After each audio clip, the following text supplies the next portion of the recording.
Salam jemaat Tuhan, kita bersyukur di pagi hari ini kita masih diberikan kesempatan untuk boleh datang ke rumah Tuhan, untuk boleh memuji Tuhan dalam situasi apapun. Kita bersyukur walaupun di rumah kita masih ibadah online, itu tidak mengurangi sukacita kita untuk memuliakan Tuhan. Baiklah Bapak Ibu, kita akan memulai ibadah kita pada pagi hari ini. Kita ambil saat teduh sejenak. Saat teduh kita mulai.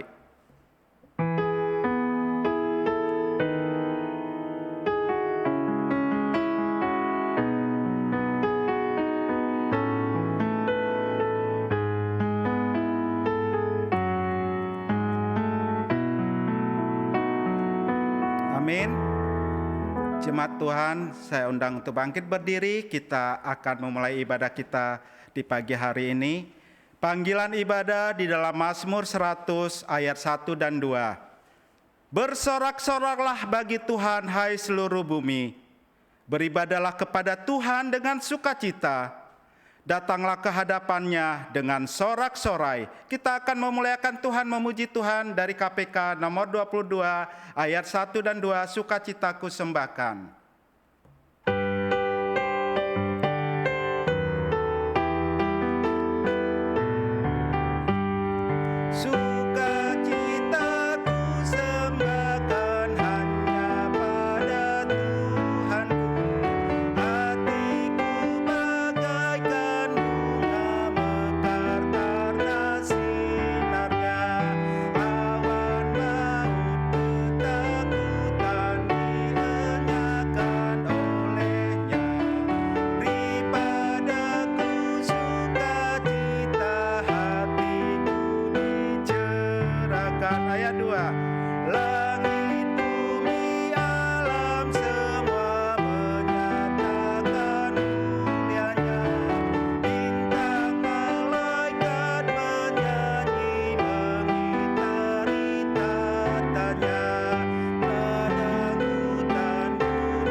Kami sungguh datang kepadamu Tuhan.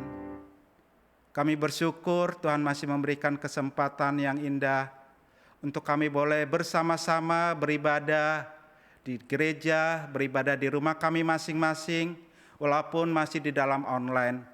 Tuhan, kami percaya itu semua seturut dan kendali daripada Tuhan. Pada saat ini Tuhan, kami ingin menyenangkan hati Tuhan. Pada saat ini Tuhan, kami ingin memuji, memuliakan nama Tuhan. Mari Roh Kudus yang memimpin hati kami, agar setiap pujian yang kami naikkan boleh berkenan di hadapan-Mu Tuhan. Tuhan, kami menyerahkan setiap yang kami lakukan pada saat ini Tuhan. Mari Engkau memberkati baik itu hamba sebagai pemimpin pujian, pemusik, hamba-Mu yang Kau percayakan, dan semua yang terlibat di dalam pelayanan di saat ini Tuhan. Mari Roh Kudus Tuhan yang menyempurnakan semua pelayanan kami ini ya Bapa, sehingga kami semua diberkati. Secara khusus Tuhan, kami berdoa untuk hamba-Mu yang akan menyampaikan kebenaran firman Tuhan. Mari Tuhan urapi hamba-Mu, pakai hamba-Mu secara luar biasa, agar semua kami yang mendengarkan boleh diberkati dan diubahkan. Waktu ini kami serahkan ke dalam tangan Tuhan. Biarlah Tuhan memimpin ibadah kami dari awal, pertengahan hingga pada akhirnya. Biarlah kemuliaan hormat hanya bagi nama-Mu saja. Di dalam nama Yesus Kristus kami berdoa. Amin. Silakan duduk jemaat Tuhan. Kita adalah orang-orang yang tersesat. Kita adalah orang-orang yang ingin dekat dengan Tuhan, yang ingin mencintai Tuhan, apa yang Tuhan berikan kepada kita. Mari pada saat ini kita cinta Tuhan, kita gemar Tuhan, kita puji, karena suara indah berasal daripada Tuhan. Kita angkat pujian kita dari KPK 74. Oh, ku cinta Yesus ayat 1 dan 2.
kita akan persiapkan hati kita akan datang mengaku dosa di hadapan Tuhan. Dengarkanlah ayat yang mengantar kita kepada pengakuan dosa kita. Mazmur 25 ayat 18. Tiriklah sengsaraku dan kesukaranku, dan ampunilah segala dosaku. Mari kita berdoa. Bapa di sorga, inilah kami datang di hadapan-Mu di pagi hari ini, di dalam ibadah yang kudus ini. Kami merasa bahwa kami tidak layak di hadapan Tuhan. Terlalu banyak pelanggaran yang sampai saat ini kami lakukan. Kami tidak taat, kami tidak setia. Kami tidak mau mendengarkan kata firman. Karena itu tolong kami Tuhan, dalam menghadap tahta-Mu yang suci dan kudus, kami mengintrospeksi diri, dan kami sadar akan keberdosaan kami. Kami akui di hadapan Tuhan, mohon belas kasihan anugerah Tuhan. Ampuni dosa dan pelanggaran kami Tuhan. Layakkan kami Tuhan untuk berada bersama dengan Tuhan, menikmati hadirat Tuhan, indahnya bait-Mu yang kudus ya Tuhan. Perkenankanlah kami Tuhan, dan terus ingatkan kepada kami bahwa anugerah keselamatan yang boleh kami terima sampai saat ini tidak boleh dianggap remeh dan dipermainkan, melainkan kami sebagai anak Tuhan menunjukkan hidup sebagai anak-anak Allah di dalam kekudusan, di dalam kebenaran, taat dan setia kepada firman. Engkau mendengar doa pengakuan dosa kami. Di dalam satu nama Tuhan Yesus Kristus, Sang Juru Selamat, penebus dosa kami sudah berdoa dan kami mengucap syukur. Amin. Dengarkanlah janji pengampunan dosa 1 Yohanes 1 ayat 9. Jika kita mengaku dosa kita, maka Ia adalah setia dan adil, sehingga Ia akan mengampuni segala dosa kita dan menyucikan kita dari segala kejahatan. Mari kita responi akan penebusan Yesus Kristus, pengampunan yang Tuhan sudah berikan kepada kita, dengan kita nyanyikan sangat besar anugerah-Nya.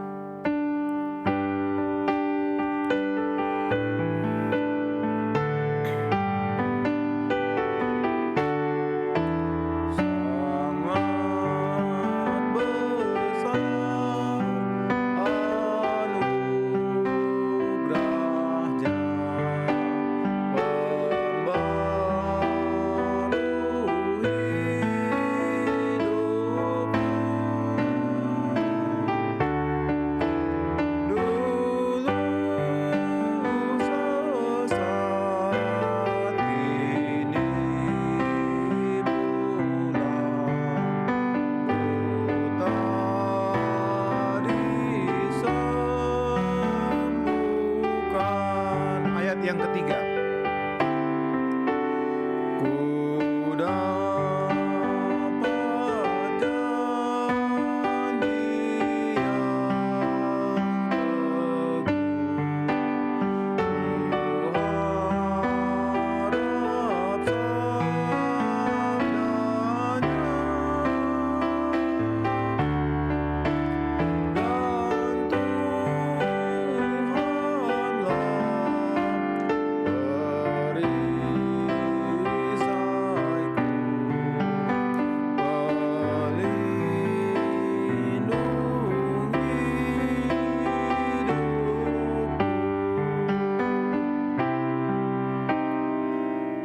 Saudara, betapa besar anugerah Tuhan di dalam hidup kita. Karena itu jangan sia-siakan anugerah keselamatan yang Tuhan sudah berikan dengan mengorbankan darah-Nya bagi engkau, karena Dia sangat mengasihi engkau. Mari sama-sama jemaat kita bangkit berdiri. Mari bersama-sama kita mengikrarkan pengakuan iman kita pengakuan iman rasuli yang berkata demikian. Aku percaya kepada Allah, Bapa yang Maha Kuasa, Khalik langit dan bumi, dan kepada Yesus Kristus anaknya yang tunggal Tuhan kita, yang dikandung daripada Roh Kudus, lahir dari anak darah Maria, yang menderita sengsara di bawah pemerintahan Pontius Pilatus, disalibkan, mati dan dikuburkan, turun ke dalam kerajaan maut. Pada hari yang ketiga, bangkit pula dari antara orang mati, naik ke sorga, duduk di sebelah kanan Allah, Bapa yang Maha Kuasa, dan dari sana Ia akan datang untuk menghakimi orang yang hidup dan yang mati. Aku percaya kepada Roh Kudus, gereja yang kudus dan am, persekutuan orang kudus, pengampunan dosa, kebangkitan tubuh, dan hidup yang kekal. Amin. Jemaat silakan duduk.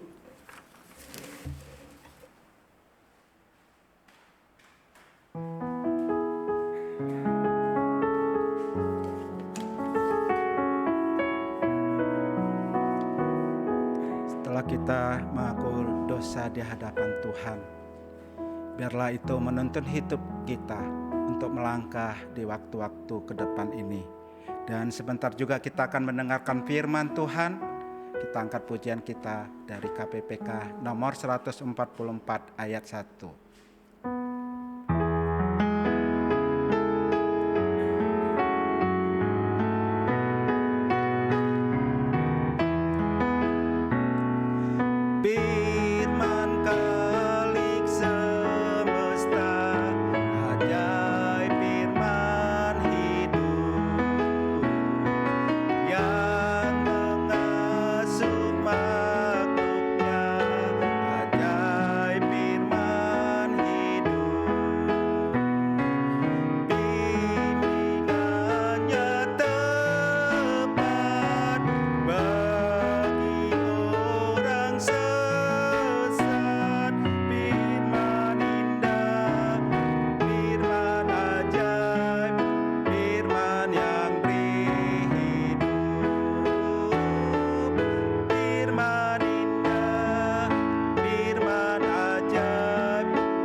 Jemaat, mari kita berdoa.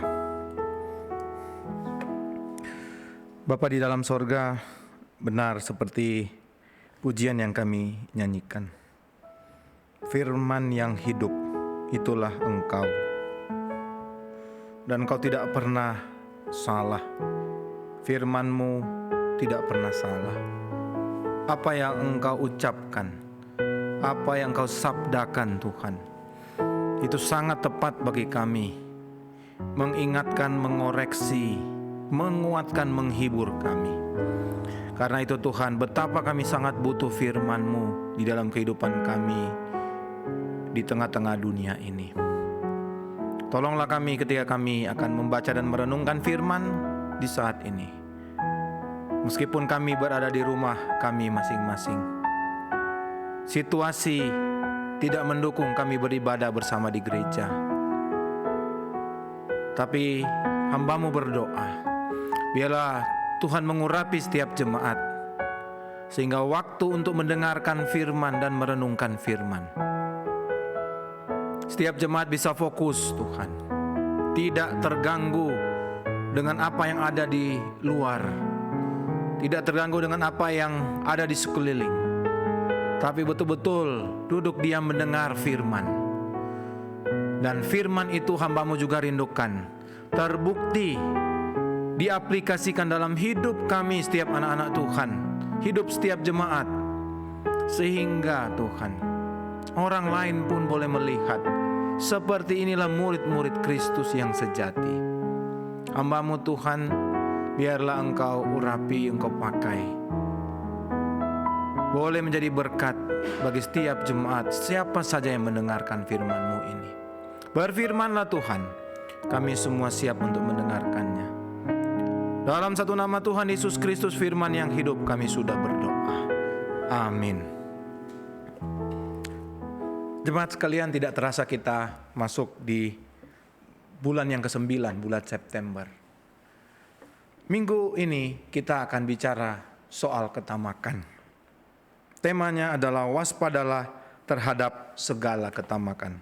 Mari kita buka bagian firman dari Injil Lukas ayat pasal 12. Injil Lukas pasal 12, perikop yang kedua, yaitu ayat 13 sampai ayat 21. Injil Lukas pasal 12 ayat 13 sampai ayat 21. Silakan jemaat membuka Alkitab di rumah dan tolong simak dengan baik, saya akan membacakan untuk jemaat sekalian. Judulnya adalah Orang Kaya yang Bodoh. Seorang dari orang banyak itu berkata kepada Yesus, "Guru, katakanlah kepada saudaraku supaya ia berbagi warisan dengan aku." Tetapi Yesus berkata kepadanya, "Saudara, siapakah yang telah mengangkat aku menjadi hakim atau pengantara atas kamu?" Katanya lagi kepada mereka, "Berjaga-jagalah dan waspadalah terhadap segala ketamakan. Sebab walaupun seorang berlimpah-limpah hartanya, hidupnya tidaklah tergantung daripada kekayaan itu." Ayat 16. Kemudian ia mengatakan kepada mereka suatu perumpamaan, katanya, "Ada seorang kaya, tanahnya berlimpah-limpah hasilnya. Ia bertanya dalam hatinya, apakah yang harus aku perbuat? Sebab aku tidak mempunyai tempat di mana aku dapat menyimpan hasil tanahku." Lalu katanya, "Inilah yang akan aku perbuat. Aku akan merombak lumbung-lumbungku dan aku akan mendirikan yang lebih besar. Dan aku akan menyimpan di dalamnya segala gandum dan barang-barangku. Sesudah itu aku akan berkata kepada jiwaku, jiwaku ada padamu banyak barang, tertimbun untuk bertahun-tahun lamanya. Beristirahatlah, makanlah, minumlah, dan bersenang-senanglah." Tetapi firman Allah kepadanya, "Hai engkau orang bodoh, pada malam ini juga jiwamu akan diambil daripadamu. Dan apa yang telah kau sediakan, untuk siapakah itu nanti?" Ayat 21, "Demikianlah jadinya dengan orang yang mengumpulkan harta bagi dirinya sendiri, jikalau ia tidak kaya di hadapan Allah." Jemaat yang dikasihi oleh Tuhan, kalau saudara melihat gambar orang ini, beliau namanya Steve Jobs, ya. Bagi anak-anak muda mungkin cukup familiar, cukup mengenal orang ini. Beliau adalah pendiri, pemilik, sekaligus CEO dari perusahaan yang sangat terkenal, Apple Incorporation, ya. Saudara kalau pegang handphone iPhone, saudara pegang laptop MacBook, atau saudara punya tablet iPad, saudara itu semua dikeluarkan oleh perusahaan dia. Dan sayangnya dia memang tidak berumur panjang. Tahun 2011 dia sudah meninggal, dipanggil pulang ke rumah Bapa karena menderita penyakit kanker. Nah saudara, sewaktu beliau masih hidup, ya, Steve Jobs ini pernah diwawancara mengenai kehidupan pribadi. Dan sangat menarik karena dalam wawancara tersebut, Steve Jobs ini menyinggung perilaku orang-orang yang bekerja di perusahaan dia. Beberapa kalimat yang dia katakan seperti ini, saudara-saudara. "Saya melihat banyak orang bekerja di Apple, ya, di perusahaan dia. Terutama setelah perusahaan kami ini go public, ya, menjadi top, memperoleh keuntungan yang banyak, punya saham yang besar. Ternyata di antara mereka banyak yang berubah. Mereka berpikir mereka akan menjadi kaya. Mereka kemudian membeli mobil Rolls Royce. Mereka membeli rumah yang besar. Istri-istri mereka menjalani operasi plastik supaya kelihatan lebih cantik. Orang-orang ini dulunya orang yang baik. Orang-orang ini dulunya orang sederhana. Tapi sekarang ini mereka menjadi orang-orang yang aneh. Saya berjanji pada diri saya, tidak akan menjadikan uang yang saya miliki itu menghancurkan hidup saya." Nah saudara, mendengar kalimat-kalimat yang diucapkan oleh Steve Jobs ini, apa yang ada dalam pikiran saudara-saudara sekalian? Apa yang bisa kita tangkap dari kalimat-kalimat yang diucapkan Steve Jobs. Saudara, saya menangkap ada kesedihan, ada kerisauan yang dirasakan oleh almarhum Steve Jobs terkait dengan perilaku orang-orang yang bekerja di perusahaan dia. Tujuan mereka jelas berubah. Dulu waktu perusahaan ini masih perusahaan kecil, sahamnya masih kecil, produknya mungkin belum terkenal, orang-orang pekerjanya terkesan atau dikenal sebagai orang yang sederhana.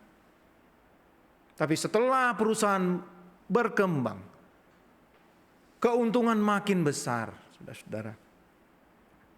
Hidup mereka, tujuan hidup mereka berubah. Dan mereka melihat segala sesuatu dengan apa yang mereka miliki, yaitu uang, mobil, rumah, fasilitas-fasilitas yang mewah. Karena itu di kalimat terakhir Steve Jobs berkata apa, saudara-saudara?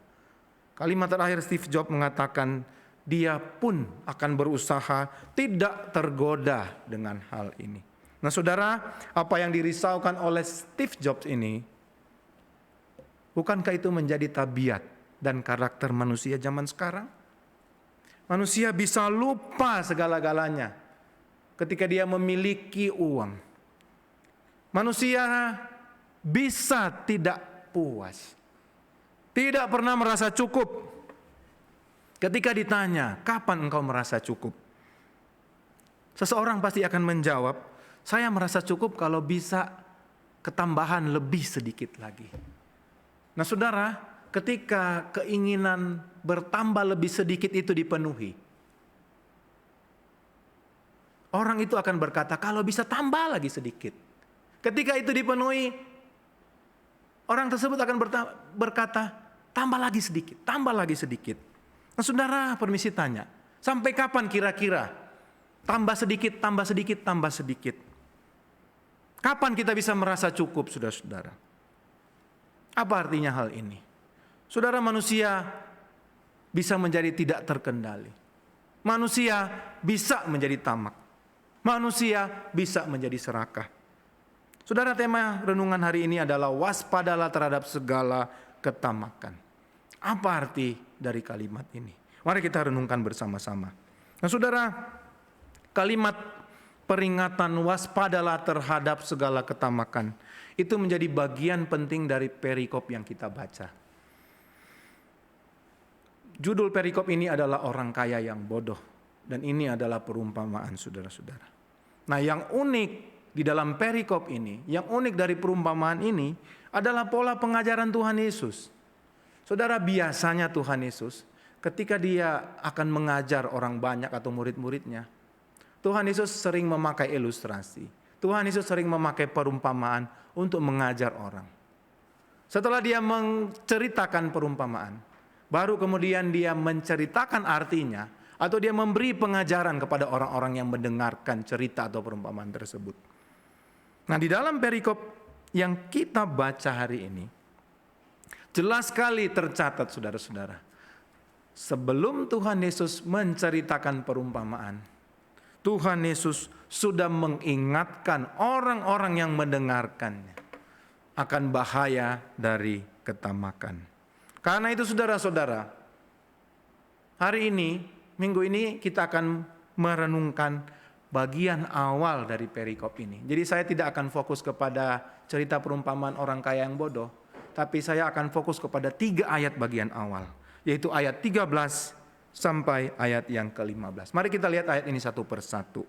Nah saudara, penulis Injil Lukas, yaitu Dr. Lukas, ya, dia memulai bagian ini di dalam konteks bagaimana Tuhan Yesus sedang menceritakan pengajaran kepada murid-murid dan orang banyak. Saudara bisa melihat dari pasal 12 ayat 1 sampai ayat yang ke-12. Memang ditulis pengajaran khusus kepada murid-murid. Tetapi jangan lupa saudara-saudara, selain murid-murid ada orang banyak yang mengikuti dia. Ayat 13 memperlihatkan ada satu pertanyaan yang muncul dari orang banyak. Dan orang itu berkata, "Guru, katakanlah kepada saudaraku supaya ia berbagi warisan dengan aku." Nah saudara, apa arti ayat 13 ini? Saudara, kelihatannya orang ini ada masalah tentang warisan. Dan dia kemudian orang ini meminta supaya Tuhan Yesus menjadi hakim atau penengah terhadap masalah pembagian warisan mereka. Beberapa sarjana perjanjian baru menafsirkan bahwa orang yang bertanya ini posisinya bukan sebagai anak sulung.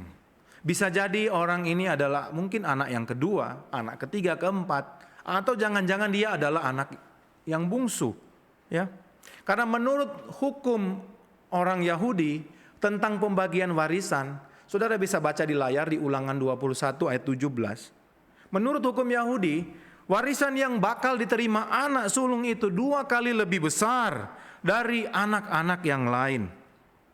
Artinya anak sulung bisa menerima 2 bagian.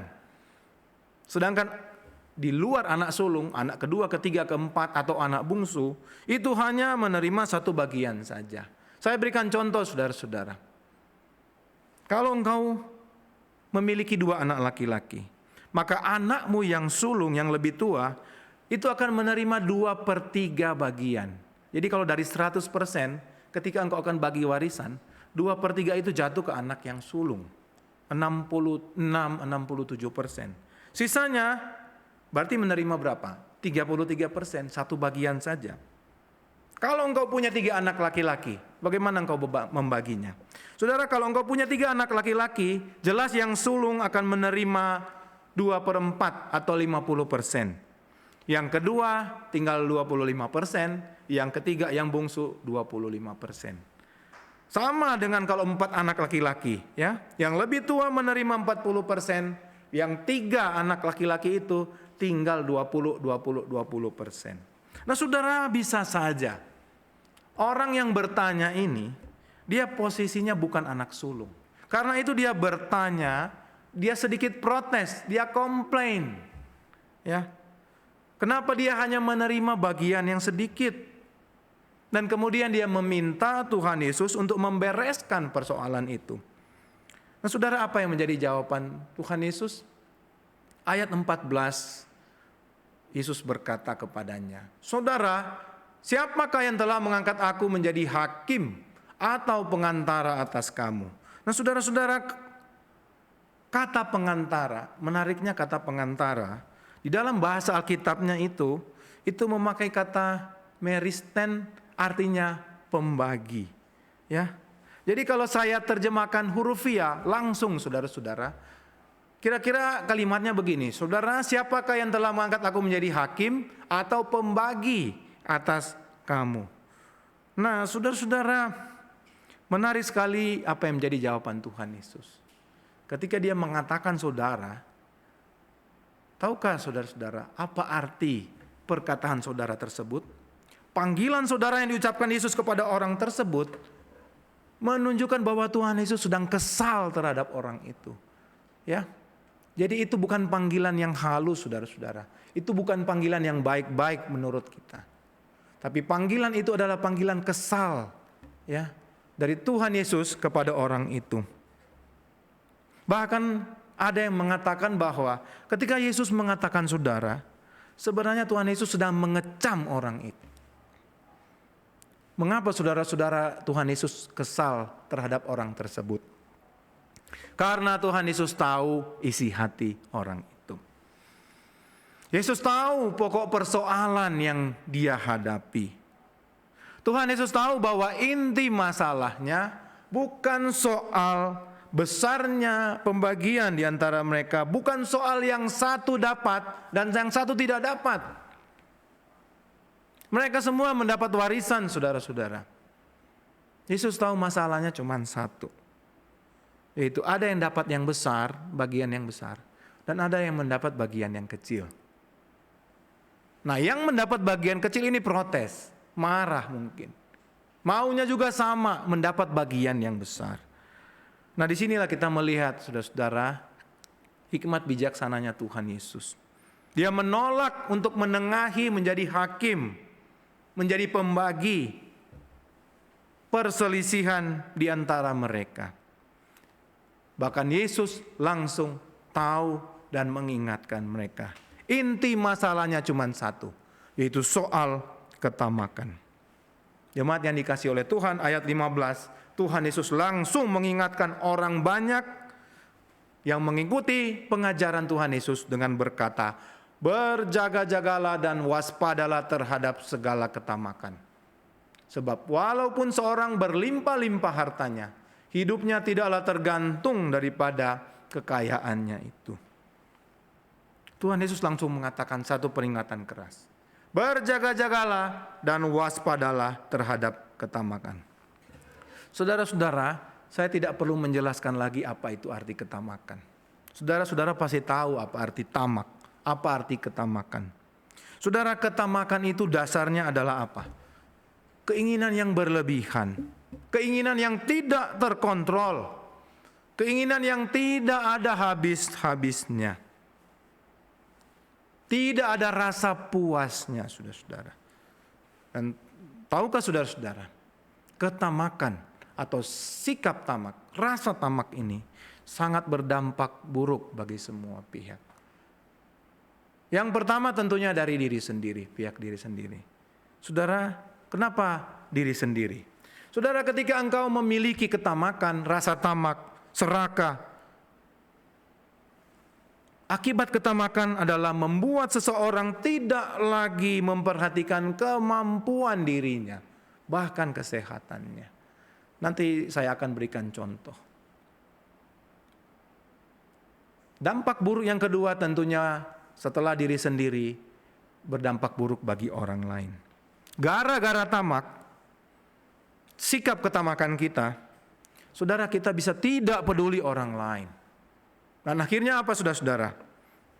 Kita bersikap menghalalkan segala cara untuk memenuhi keinginan kita. Kita nggak pusing dengan orang lain. Yang penting saya yang dapat. Yang penting saya yang menang. Saya yang punya. Nah, saudara-saudara bisa melihat betapa berbahayanya sikap ketamakan itu. Saudara, berjaga-jaga dan waspadalah. Itu sama artinya dengan perhatikan dan berhati-hatilah.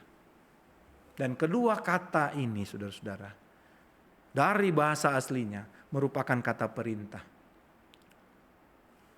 Kata perintah untuk melindungi diri atau untuk melindungi hati dari sesuatu yang datang dari luar. Dan di dalam konteks yang kita baca ini, sesuatu yang datang dari luar adalah godaan menjadi tamak. Saudara, Matthew Henry bahkan berkata seperti ini. Berjaga-jagalah dan waspadalah terhadap segala ketamakan. Itu artinya kita mengawasi diri, yaitu menjaga hati dengan baik-baik, sehingga sikap tamak tidak merasuki hati. Di lain pihak, kita memelihara diri, yaitu membalut hati rapat-rapat, sehingga ketamakan tidak menguasai dan memerintah dalam hati. Jadi berjaga-jagalah dan waspadalah menurut Matthew Henry, yaitu yang pertama kita mengawasi diri, ya, menjaga hati dengan baik. Yang kedua adalah kita memelihara diri, yaitu membalut hati rapat-rapat supaya ketamakan tidak menguasai di dalam hati. Saudara, kalau saudara bingung, saya sederhanakan saja artinya. Arti sederhananya kurang lebih seperti ini. Jagalah hatimu dan berhati-hatilah terhadap sifat tamak. Saudara, jagalah hatimu, berhati-hatilah terhadap sifat tamak. Kenapa, saudara-saudara? Karena ketamakan, sifat tamak bisa mengubah pandanganmu terhadap harta dan kekayaan atau apapun yang engkau miliki. Karena sifat tamak, karena ketamakan, itu membuat engkau makin mencintai uang, makin tergila-gila terhadap materi, ingin menguasai semuanya. Dan ketika engkau memiliki semuanya, itulah artinya hidup menurut pandanganmu, menurut pemikiranmu sendiri. Engkau lupa bahwa sebenarnya harta, materi, kekayaan, apapun yang engkau miliki, itu adalah pemberian Tuhan. Bahkan hidupmu sendiri, itu adalah hanya karena kemurahan Tuhan. Saudara yang dikasihi oleh Tuhan, Tuhan Yesus mengecam sifat ketamakan. Karena yang Tuhan Yesus tidak suka adalah sikap hati kita, sikap hati orang yang mencintai kekayaan, mencintai apa yang dia miliki lebih daripada mengasihi Allah sendiri. Dan itu yang tidak boleh, saudara-saudara. Bukan berarti kekayaan, bukan berarti materi, apa yang kau miliki itu adalah sesuatu yang jahat. Bukan berarti juga bahwa orang Kristen, anak Tuhan, tidak boleh kaya. Tuhan Yesus tidak melarang orang menjadi kaya, saudara-saudara. Tetapi dalam konteks perikop hari ini, Tuhan Yesus menegur dan memperingatkan orang banyak, bahkan semua yang ada di situ, agar berhati-hati terhadap sifat tamak. Karena hidup manusia bukan bersumber dari kekayaan yang engkau kumpulkan, yang dia kumpulkan. Tapi hidup itu semata-mata adalah pemberian Allah. Keamanan, jaminan hidupmu bukan terletak pada banyaknya kekayaanmu, apa yang kau miliki. Justru engkau bisa memiliki semua itu. Engkau bisa hidup dan mempunyai apa yang engkau inginkan. Itu hanyalah karena Tuhan. Nah, saudara yang dikasihi oleh Tuhan, waspadalah terhadap segala ketamakan. Berhati-hatilah, jagalah hati terhadap segala ketamakan. Saudara melihat saya highlight, saya garis bawahi segala ketamakan. Saudara, apa arti segala ketamakan? Segala ketamakan berarti model ketamakan tidak hanya satu macam saja, saudara-saudara. Bisa jadi sifat tamak itu tidak hanya muncul sebagai sifat yang serakah, rakus. Bisa saja sifat-sifat yang lain muncul. Tetapi sesungguhnya yang mendasari sikap atau sifat itu adalah sifatnya ketamakan. Segala karakter, sikap yang kita keluarkan, di balik semua sikap dan perilaku yang kita lakukan di dalam hidup kita setiap hari, ternyata yang mendasari semua itu adalah sikap tamak. Dan sayangnya kita orang Kristen, kita anak Tuhan tidak menyadari hal ini. Kita kemudian beralasan, saya tidak tamak, saya tidak iri hati, saya tidak ada rasa ingin merebut apa yang menjadi hak orang lain. Saya orangnya rendah hati, saya orangnya biasa-biasa aja. Nah, saudara, hati-hati. Kita boleh berkata dengan berbagai alasan. Tetapi Tuhan Yesus tetap mengatakan, hati-hati, waspadalah terhadap segala ketamakan. Kenapa? Saudara, saya mencatat paling tidak ada 3 hal yang tanpa kita sadari kita lakukan. Dan ternyata kita sedang memelihara sikap ketamakan itu. Yang pertama, keinginan yang tidak terkendali. Saudara, kita seringkali manusia memiliki hasrat yang selalu ingin lebih dan lebih. Seperti yang saya katakan di awal khotbah tadi. Lama-kelamaan keinginan lebih ini, ingin lebih ini menjadi tidak terukur dan tidak terkendali. Sehingga melampaui apa yang sebenarnya dibutuhkan. Saya berikan contoh yang paling gampang, saudara. Saudara, makanan yang paling enak adalah makanan apa? Tentunya makanan yang berlemak, bukan? Makanan seafood, bukan? Jarang orang tidak menyukai makanan seafood. Itu adalah termasuk makanan yang enak. B1, B2, saudara-saudara, itu makanan yang enak, berlemak, saudara-saudara. Nah, apa yang akan terjadi jika engkau tidak mampu mengendalikan hasratmu untuk makan makanan yang enak itu? Makan makanan yang berlemak, makanan seafood itu. Engkau menginginkannya lebih dan lebih dan lebih lagi. Tiap hari engkau makan itu. Apa yang akan terjadi, saudara-saudara? Engkau kemudian berdalih, engkau kemudian beralasan.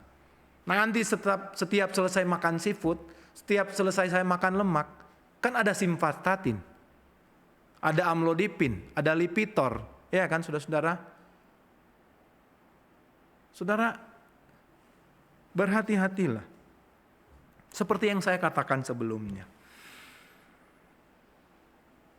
Sifat tamak itu, jika engkau tidak bisa mengontrol dan mengendalikannya, ya, keinginan yang tidak terkendali, jelas itu bisa berdampak buruk, karena itu melebihi kemampuan dirimu, itu melebihi kesehatanmu. Dan bukankah ini adalah sifat tamak, saudara-saudara? Yang kedua, tidak ada batas yang jelas antara keinginan dan kebutuhan. Nah, hal ini juga tanpa sadari kita lakukan. Di dalam hidup ini harus diakui setiap orang memiliki standar kebutuhan dan keinginan yang berbeda-beda. Mungkin tergantung lingkungan, pekerjaan, keluarga, mungkin budaya juga dan lain-lain. Tapi saudara-saudara, yang ingin saya tekankan adalah ketika engkau tidak sanggup membuat batasan yang jelas, mana ini kebutuhan saya, mana ini keinginan saya, berhati-hatilah. Karena ketika engkau tidak punya batas yang jelas, itu akan menyebabkan engkau terjebak pada apa yang namanya besar pasak daripada tiang. Apa yang kita terima tidak seimbang dengan apa yang kita keluarkan.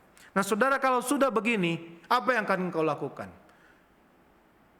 Engkau pasti akan menghalalkan segala cara demi mendapatkan apa yang kita inginkan. Dan kalau kita perhatikan baik-baik, bukankah ini bibit-bibit ketamakan juga, saudara? Contoh paling gampang, setiap ada handphone tipe baru keluar, saudara, engkau harus memaksakan diri mengganti. Tiap ada model baju, tas yang top yang keluar, saudara-saudara, apalagi mereknya yang mantap, ya, merek yang bagus, kita mati-matian membelinya, padahal harganya saudara-saudara selangit. Dan uang kita sebetulnya tidak cukup. Dan kita akhirnya menghalalkan segala cara, mengorbankan kepentingan orang lain, demi mendapatkan uang yang cukup untuk membeli barang yang kita inginkan. Ketika barang itu terbeli, saudara-saudara, tidak sampai 1 minggu keluar lagi model yang baru. Dan engkau berusaha memaksa lagi untuk membeli. Nah, bukankah ini dasarnya ketamakan, saudara-saudara? Hal yang ketiga, pergeseran fokus hidup. Saudara, sebagai anak Tuhan, saya tanya sekarang, apa yang menjadi fokus hidupmu? Apakah Tuhan atau engkau menggantinya dengan yang bukan Tuhan? Di dalam hal ini materi atau harta atau apapun yang kau miliki. Apakah kerinduanmu, apakah kehausanmu akan Tuhan? Engkau gantikan dengan rasa rindu dan haus terhadap harta. Saudara, ingat baik-baik, Tuhan Yesus sendiri bahkan menyatakan manusia itu harus memilih antara Tuhan atau Mamon. Ya, Matius 6 ayat 24. Dalam Kolose 3 ayat 5, Rasul Paulus menyatakan bahwa keserakahan itu juga sama dengan penyembahan berhala. Nah, saudara-saudara, semua ini tanpa kita sadari, kita lakukan di dalam hidup kita. Ketamakan, keserakahan bisa membuat kita tidak lagi memahami kehendak Allah dalam hidup kita. Karena itu, saudara-saudara yang dikasihi oleh Tuhan, seperti firman Tuhan yang katakan hari ini, berhati-hatilah terhadap segala ketamakan. Kita jangan menjadi seperti orang kaya yang dikatakan bodoh di dalam pembacaan ayat-ayat pembacaan berikutnya. Kita menjadi bodoh karena apa? Karena kita gagal mengenal, memahami kehendak Allah dalam diri kita. Kita justru lebih mengutamakan ego kita, kepentingan kita, daripada kita mengasihi Tuhan. Jadi pertanyaan bagi kita, bagi jemaat sekalian, apakah kita benar-benar mengasihi Allah sedemikian rupa? Apakah benar kita mengasihi Tuhan lebih besar, melebihi materi, uang, harta, apapun yang kita miliki, sehingga akhirnya kita menempatkan Dia sebagai yang utama di dalam hidup kita? Saudara-saudara, tinggalkanlah segala ketamakan yang ada di dalam setiap kehidupan kita. Saudara, belajarlah mengucap syukur. Belajarlah bersyukur kepada Tuhan. Seperti yang dikatakan di 1 Tesalonika 5 ayat 18. Mengucap syukurlah dalam segala hal, karena itulah yang dikehendaki Allah dalam Kristus Yesus bagi kamu. Saudara, ketamakan membuat kita melihat dan memikirkan apa yang tidak ada dalam diri kita. Dan akhirnya kita mengatakan bahwa kita kurang dan berusaha untuk menutupi kekurangan tersebut. Sangat beda dengan sikap bersyukur. Sikap bersyukur membuat kita melihat apa yang ada pada kita itu sudah cukup. Dan kita bersyukur, berterima kasih untuk apa yang ada itu. Ingat baik-baik saudara, kurangnya rasa bersyukur mengakibatkan kita tidak pernah merasa cukup. Kebahagiaan kita tidak berdasarkan apa yang kita miliki, tapi seberapa bersyukur kita kepada Tuhan. Karena itu saudara, nasihat yang paling terakhir, hindarilah ketamakan dan belajarlah selalu bersyukur kepada Tuhan. Mari kita berdoa. Bapa di sorga, terima kasih untuk firman-Mu yang tidak henti-hentinya mengajarkan kami bahwa apa yang kami miliki itu semua berasal daripada Tuhan. Tujuan utama hidup kami hanyalah Engkau Tuhan. Karena ketika kami mencari Engkau dan kerajaan-Nya, maka semuanya itu akan ditambahkan kepada kami. Terima kasih untuk firman-Mu ini. Biarlah setiap jemaat mengerti dan mempraktekkan ini dalam kehidupan mereka setiap hari. Tidak mudah, perlu proses. Tapi hamba-Mu percaya Tuhan, Roh Kudus selalu menolong setiap anak-anak-Mu ini untuk semakin lama semakin serupa dengan Kristus. Terima kasih Tuhan, inilah doa hamba-Mu. Di dalam nama Tuhan Yesus Kristus Juru Selamat, kami sudah berdoa dan bersyukur. Amin.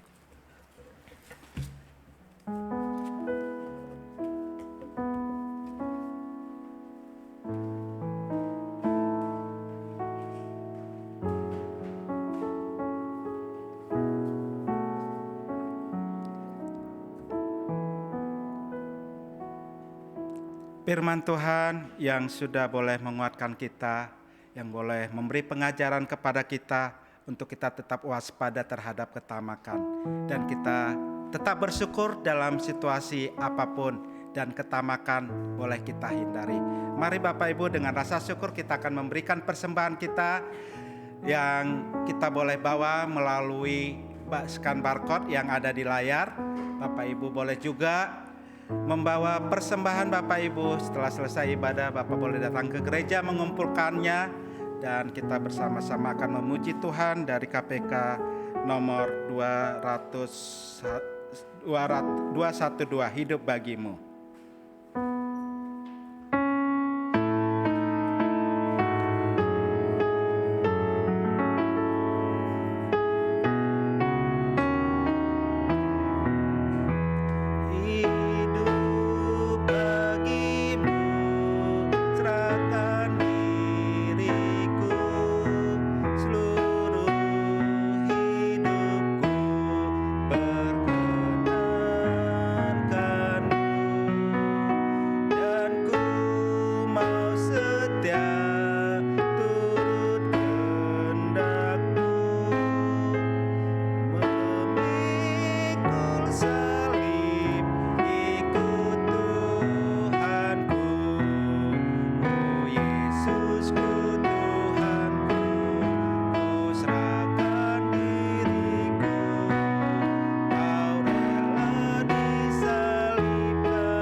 Serahkan bagimu.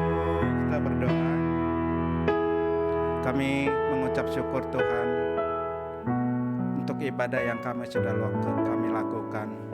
Dan kami bersyukur Tuhan, Engkau masih memperkenankan kami datang ke hadirat-Mu. Engkau masih memberikan kesempatan untuk kami boleh bawa korban syukur kami ke rumah-Mu yang kudus ini Tuhan. Kiranya Tuhan, apa yang Kau sudah beri kepada kami, biarlah kami semuanya kembalikan kepadamu, dan itu semua berasal daripada Engkau. Dan ajarkan kami Tuhan, ketika kami memberi, kami tidak merasa kekurangan. Ketika kami memberi, kami tidak menghitungkan untung yang kami akan dapatkan nanti, tetapi ajarkan kami untuk selalu memberikan yang terbaik bagi Tuhan. Bukan hanya materi yang kami berikan kepada Tuhan, tetapi kami rindu, kami ingin memberikan hidup kami, Tuhan pakai untuk memuliakan nama Tuhan. Terima kasih Tuhan, berkati jemaat-jemaat Tuhan yang sudah memberi. Dalam nama Yesus kami berdoa, amin. Baiklah, kita akan mendengarkan warta jemaat yang akan dibawakan oleh Gembala dan doa syafaat.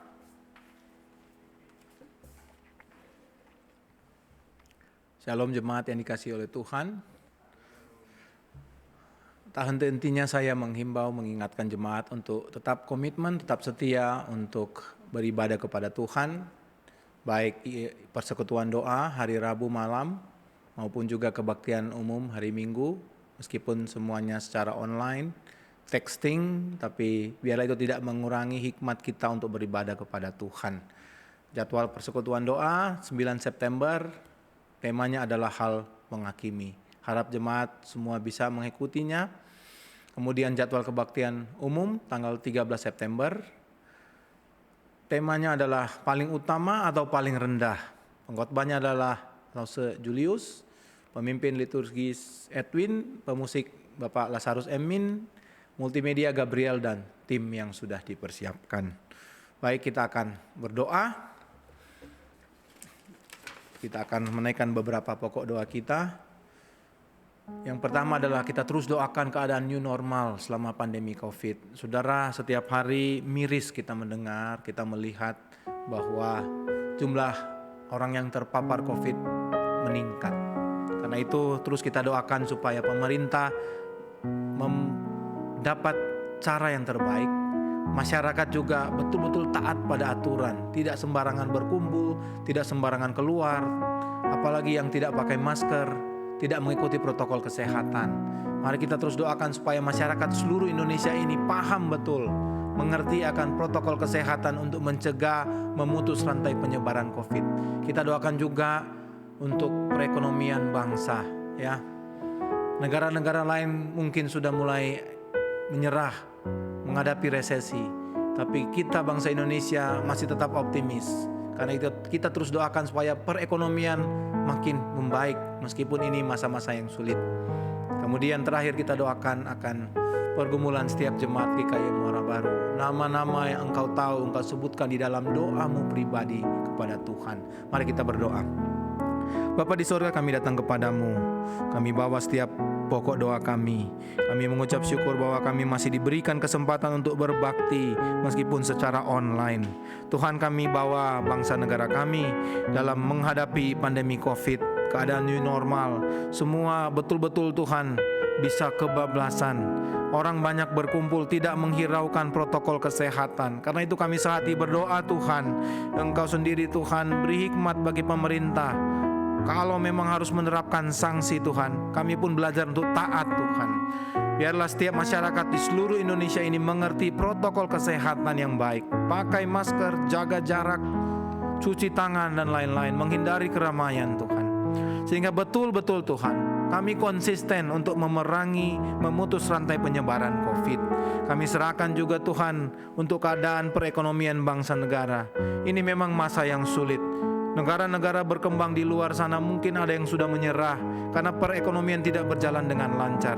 Tapi kami bersyukur Tuhan, pemerintah bangsa, pemimpin negara masih optimis Tuhan. Meskipun mungkin Tuhan, nilai-nilai perekonomian, kegiatan perekonomian sedikit mundur, tapi kami tetap percaya Tuhan bahwa Engkau Allah yang sanggup menyediakan segala yang kami perlukan. Kami tidak akan pernah berkekurangan Tuhan. Karena Tuhan sangat mengasihi bangsa kami Indonesia ini. Kami mohon Tuhan, biarlah Engkau lalukan pandemi COVID ini, sehingga ekonomi kami perlahan pulih bangkit kembali. Kami teringat akan sesama saudara seiman kami, jemaat-Mu. Biarlah kami sebagai gereja boleh peduli kepada mereka. Kami boleh memperhatikan mereka. Kami juga sebagai saudara seiman Tuhan, boleh turut mendoakan mereka. Siapapun kami ingat di dalam doa kami, baik mereka yang lanjut usia, mereka yang dalam masa produktif, mereka yang remaja, bahkan mereka yang masih anak-anak, bahkan anak kecil, bayi sekalipun. Hamba-Mu bawa seluruh jemaat GKI Muara Baru dalam tangan Tuhan. Di dalam pergumulan kami masing-masing, baik pribadi maupun keluarga, tilik kami satu persatu Tuhan. Yang sakit Engkau sembuhkan. Di dalam masa pemulihan terus Engkau berikan pemulihan. Yang bergumul dengan ekonomi, Engkau beri jalan keluar yang terbaik. Cukupkan kebutuhan mereka. Yang bergumul dalam masalah keluarga, perdamaikan mereka Tuhan. Oh Tuhan, apa jadinya kami jika tanpa Engkau di dalam hidup kami? Kami belajar Tuhan, di masa senang kami sudah mengalami apa yang namanya diberkati Tuhan. Kami mengalami apa semuanya cukup, pekerjaan yang lancar. Tapi di masa yang sulit saat ini pun, di saat kami mengalami semua serba kekurangan, kami tetap datang kepada Tuhan. Kami percaya Tuhan sanggup melewatkan kami semua di tengah-tengah masa pergumulan ini Tuhan. Dan biarlah Engkau mendengar setiap doa kami ini Tuhan. Ajar kami untuk selalu mengucap syukur dalam segala hal kepada-Mu. Karena itulah Tuhan, Engkau bisa memakai kami juga menjadi saluran berkat bagi orang lain di sekitar kami. Terima kasih Tuhan, Engkau mendengar doa syafaat kami. Doa yang kami naikkan di dalam satu nama Tuhan Yesus Kristus, yang sudah mengajar kami doa Bapa kami yang kami akan ucapkan bersama-sama. Bapa kami yang di sorga, dikuduskanlah nama-Mu, datanglah kerajaan-Mu. Jadilah kehendak-Mu di bumi seperti di sorga. Berikan kami pada hari ini makanan kami yang secukupnya. Dan ampunilah kami akan kesalahan kami, seperti kami juga mengampuni orang yang bersalah pada kami. Jangan bawa kami ke dalam pencobaan, tetapi lepaskan kami daripada yang jahat. Karena Engkau lah yang punya kerajaan, kuasa dan kemuliaan sampai selama-lamanya. Amin. Jemaat, mari kita berdiri. Mari kita naikkan pujian doksologi pengagungan kita. Kemudian kita akan menerima berkat Tuhan.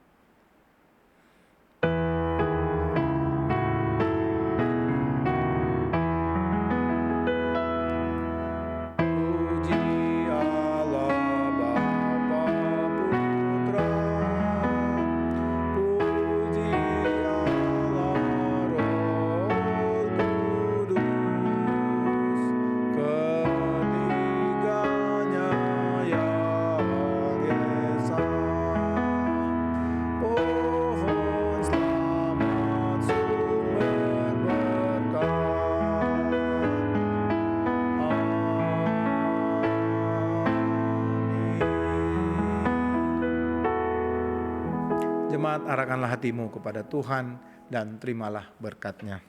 Anugerah yang melimpah dari Tuhan Yesus Kristus, cinta kasih dan rahmat yang tiada berkesudahan dari Allah Bapa, pertolongan, penghiburan, bahkan kekuatan dari Roh Kudus. Biarlah itu menyertai kita semua mulai saat ini sampai selama-lamanya. Amin.